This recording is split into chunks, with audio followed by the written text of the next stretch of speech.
Simula nang nahilig kami sa kape, bihira na kaming makapag-milk tea at nakakamiss rin pala. Sakto, dito sa napuntahan namin, may milk tea sila at balita ko nga hindi daw ito tinipid sa cheesecake. Tapos guys, tingnan nyo, kapag nakalista kayo sa mga lugar na to, meron silang free delivery. Marami kayong choices ng drinks dito, pati snacks, kaya kung naghahanap kayo ng pang merienda o kaya naman pang hapunan, try nyo na rin dito sa may food crib, milk tea and snacks. Kung magda-dine in kayo dito, marami kayong pwedeng pagpwestuhan at dito sa loob nga naka-aircon. At kung grupo naman kayo, malawak din yung space nila dito sa labas. Kung dadayuin nyo sila para mas madaling mahanap, pwede nyo ipin sa Google Map yung food crib. Ganon yung ginawa namin at simula sa Louvers, nilakad na lang namin kasi medyo malapit na lang naman. Ito yung nearest landmark nila, yung Verdant Point 5E. Nasa tapat nito mismo yung commercial building at nasa second floor ang food crib. At para naman may idea kayo kung magkano yung dadalhin yung budget dito, ito po yung kanilang buong menu. Affordable lang yung mga presyo nila dito ng milk tea, snacks, tsaka kape. At ito nga guys, yung mga napili naming orderin. Sa burger, ito yung kanilang double cheese bacon. Sa rice meal naman, ito yung cheesy bacon and egg. At sa snacks naman, ito yung fries, cheese sticks, and hotdog. Bumili rin kami ng kape at ito yung mga cheesecake nila.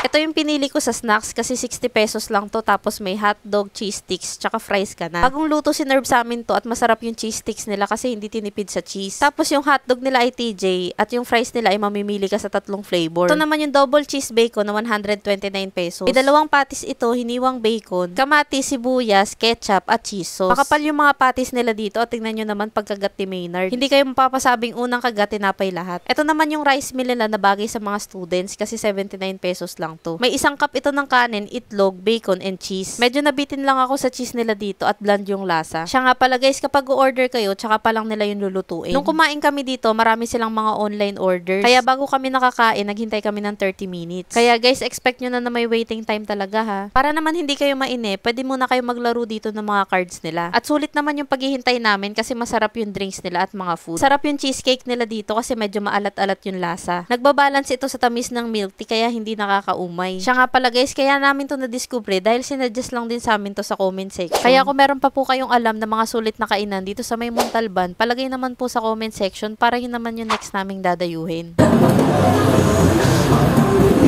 Sa kape naman nila dito, milky yung lasa at tingnan nyo naman, ang dami talagang gatas na nakalagay. Nung sinerve sa amin to, medyo nakulangan lang kami sa lamig dong kape. Pero nung nag-request naman kami na dagdagan ito ng yelo, binigyan naman nila kami. Mababait yung mga staff nila dito, kaya kung meron kayong request guys, pwede nyo naman silang kausapin. Kaya guys, kung naghahanap kayo ng matatambayan dito sa may Eastwood, try nyo na rin dito sa may food crib. Marami pa nga pala kaming i-share sa inyo ni Maynard ng mga sulit na pasyalan, kainan at kapihan. Kaya para updated kayo sa mga mapupuntahan pa namin, huwag nyo kalimutang i-follow ang aming mga social media accounts. Yun lang, maraming salamat po sa panonood. Bye!